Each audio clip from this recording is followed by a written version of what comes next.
আসসালামু আলাইকুম education helpline চ্যানেলের পক্ষ থেকে সকলকে স্বাগতম।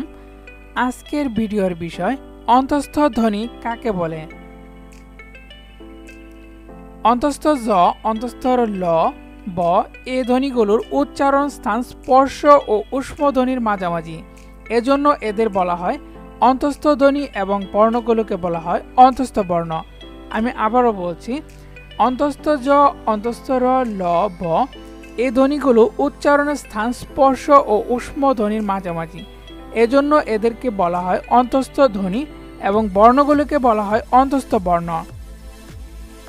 ভিডিওটি যদি আপনাদের কাছে একটুও ভালো লেগে থাকে তাহলে অবশ্যই ভিডিওটিতে একটি লাইক দিয়ে ইউটিউব চ্যানেলটি সাবস্ক্রাইব করে রাখবেন, তাহলে আমরা শিক্ষা সংক্রান্ত যে কোনো ধরনের ভিডিও আপলোড দিলে সাথে সাথেই নোটিফিকেশন পেয়ে যাবেন। ধন্যবাদ সবাইকে, সকলে ভালো থাকবেন। পরবর্তী কোনো ভিডিওতে দেখা হবে আপনাদের সাথে। আল্লাহ হাফেজ।